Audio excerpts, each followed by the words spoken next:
बस actually video extend हो गया था, तो सेकंड वीडियो हमेशा की तरह शेयर कर लेते हैं। सबसे क्या होगा हमारा, what is arteriosclerosis? Actually, this is the narrowing of arteries, that is a chronic disease caused by the accumulation of fatty material.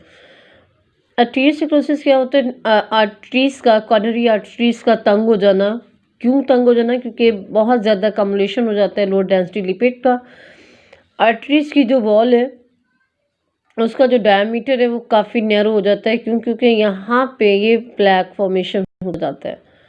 Plaque formation की वजह से डायमीटर कम रह जाता है और वो नैरो हो जाती हैं। उस दूसरी तरफ आर्टेरियोस्क्लेरोसिस जो कि बेसिकली हार्टनिंग है किसी चीज़ की आर्टरीज की, जो कि बेसिकली कॉज होती है डिप्लीशन ऑफ कैल्शियम। यहाँ पे जो बेसिक कॉज है वो कैल्शियम, कैल्शियम आयन जो ब्लड वेसल्स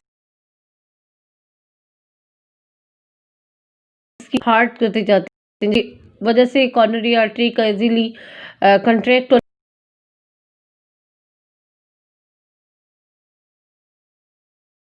दूसरा जो कंपेयर है वो है प्लैक फॉर्मेशन का। तो जो अकम्युलेशन होते हैं कोलेस्ट्रॉल का, जो कि प्राइमरी कंट्रीब्यूटर है किसके लिए? आर्टेरियोस्क्लेरोसिस के लिए और डेपोजिशन में, जिसे प्लैक कहा जाता है।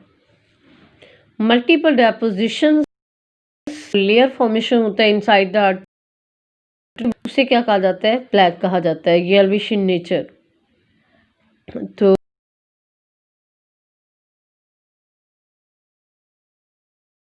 it is the primary contributor for the arteriosclerosis, which is results in calcium in the artery. Arteries की जो वॉल्स हैं उनमें कैल्शियम इतना हो जाती हैं कि उनके लिए एक्सपैंड करना, इजीली एक्सपैंड करना थोड़ा टफ हो जाता है। थर्ड जो कंपेयर है थ्रम्बस का है, वो येल्विश जो मल्टीपल आपके पास प्लैग था डेपोजिट, जिसे आपने प्लैग का नाम दिया था, वो फर्दर आगे ब्लड क्लॉट बना लेता है। आर्टरीज की वॉल के अंदर जो प्लैग है वो फर्दर इस किस्म के ब्लड क्लॉट मेक कर देता है। उन ब्लड क्लॉट को थ्रम्बस कहा जाता है, जो कि फर्दर मोर आर्टरीज की वॉल को नैरो करते चले जाते हैं।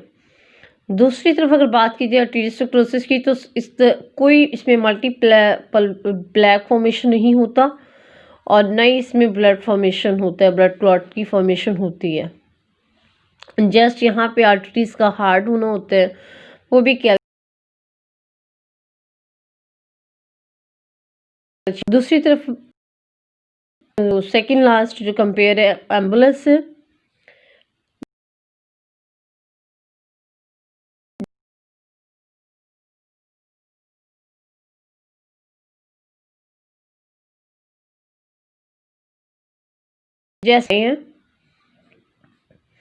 जैसे एक थ्रम्बस यहाँ से डिसलॉज होके यहाँ सेंटर पे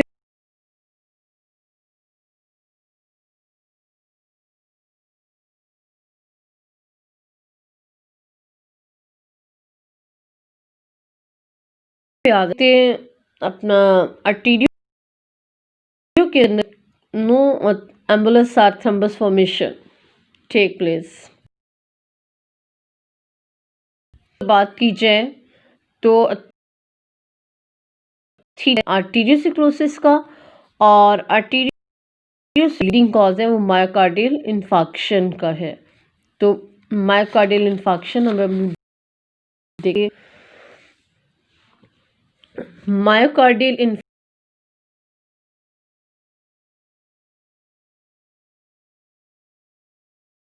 तो कॉमनली मायोकार्डियल इन्फाक्शन को आप हार्ट अटैक के नाम से जानते होंगे, दिल का दौरा। मायोकार्डियल इन्फाक्शन एक्चुअली ड्राइव हुआ है मायोकार्डियम टर्म से, जो कि हार्ट से रिलेटेड है, हार्ट की मेम्ब्रेन है। मायोकार्डियम हार्ट मसल्स को कहा जाता है, और इन्फेक्शन जो है टिश्यू की डेथ को कहा जाता है। तो हार्ट अटैक सिंपली आप क्या कहेंगे, if some parts of heart is damage or dead due to the lack of oxygen, तो उसे क्या कहा जाता है, हार्ट अटैक कहा जाता है। हार्ट अटैक क्यों कॉज होते हैं, ब्लड की जो सप्लाई होती है उसमें आपके हार्ट के कुछ पार्ट को इंटरप्टेड हो जाती है, रुकावट बन जाती है, कोई रास्ते में कोई ऐसा बैरियर आ जाता है जो आपके हार्ट के कुछ मसल्स को ऑक्सीजन की सप्लाई में प्रॉब्लम क्रिएट कर देते हैं, इंटरप्ट कर देते हैं, जिसकी वजह से ऑक्सीजन ना मिलने की वजह से हार्ट कुछ पार्ट्स की डेथ हो जाती है। और आगे ये अगर इसे कंट्री एट द स्पॉट अगर आप इसे कंट्रोल नहीं करेंगे तो आप मेडिकल इमरजेंसी में जा सकते हैं। आप इस डिसऑर्डर के सिम्टम्स देखेंगे। बेसिकली तो ब्लड क्लॉट ही होता है जो कि कॉर्नरी आर्टरीज की मतलब सेंटर में खिंच कर सकता है, जिसे हमने अभी कुछ देर पहले एम्बुलेंस की फॉर्म में पढ़ा है अर्थीरियोस्क्लेरोसिस के अंदर। तो सपोज अगर आपकी कॉर्नरी आर्टरीज के अंदर ब्लड क्लॉट आ जाता है, आपके लिए एक मेडिकल इमरजेंसी बन जाती है। आपको सबसे पहला कॉमन इशू क्या होता है, स्वेयर चेस्ट पेन होता है, आपके सीने में शदीद किस्म का दर्द उठता है, जिससे आपको सेंसेशन होती है चेस्ट टाइटनेस की, आपको लगता है जैसे आपका जो चेस्ट है वो बिल्कुल बंद हो गया। आपको ऐसा लगता है जैसे आपकी चेस्ट पे कोई दबाव है, बहुत ज़्यादा प्रेशर है, प्रेशराइज कर रहे हैं कोई आपको। स्क्वीजिंग, आपको ऐसा लगता है जैसे आपका जो चेस्ट है वो सुगड़ रहा है, और इतना पेन इतना ज़्यादा शदीद होता है कि वो आपके दिल से शुरू होता है, चेस्ट से, और फिर रेडिएट कर जाता है लेफ़्ट आर्म, आपके बाएं बाजू से, फिर वहाँ से ये चला जाता है आपके जो लोअर आपका जा है लेफ़्ट वाला, फिर वहाँ से ये आ जाता है नेक में, आपकी गर्दन में आ जाता है, वहाँ से ये आपके फिर राइट आर्म में दाखिल होता है, और फिर वहाँ से होता हुआ बैक की तरफ चला जाता है। इतनी देर के अंदर पेशेंट जो है वो अनकॉन्शियस स्टेट के अंदर चला जाता है, बेहोशी की हालत में गिर के कहीं मतलब बेहोश हो जाता है, कहीं गिर जाता है। और अगर एट द स्पॉट उसे मेडिकल फर्स्ट एड ना दी जाए तो उसकी सडन डेथ भी हो सकती है। सबसे बड़ा इम्पोर्टेंट जो टास्क है फर्स्ट एड देना ऐसी सिचुएशन के अंदर।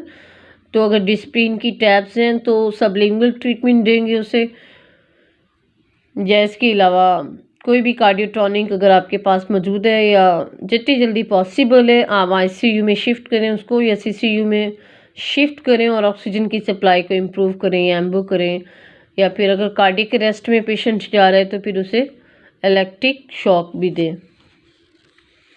उसके बाद है ट्रीटमेंट। कॉम्प्लिकेटेड केसेस के अंदर ट्रीटमेंट क्या होगा, या तो हम पेशेंट की एंजियोप्लास्टी कर सकते हैं या फिर उसका बाईपास कर सकते हैं। एंजियोप्लास्टी बड़ा मॉडर्न टेक्निक है जहाँ पे हम आर्टरी जो है मेडिकली आर्टरी जो है ब्लॉक्ड है या ऑब्स्ट्रक्ट है तो उसे वाइड करते हैं। मैकेनिकली इंस्ट्रूमेंटल डिवाइसेस यूज़ करते हुए जो आपकी ब्लॉक आर्टरी है, सपोज यहाँ पे ब्लॉकेज आ गया है, तो इससे medically mechanical point of view से इंस्ट्रूमेंट यूज़ करते हुए इसे वाइड किया जाता है, और वाइड करने के बाद फिर रेक्टिफाई किया जाता है कि क्लॉट किस पोजीशन पे मौजूद है, और फिर उसे ट्रीटमेंट किया जाता है डिफरेंट। लाइक आजकल तो यूरोकाइनेज जो है केमिकल यूज़ कर रहे हैं हम लोग डिसॉल्व करने के लिए।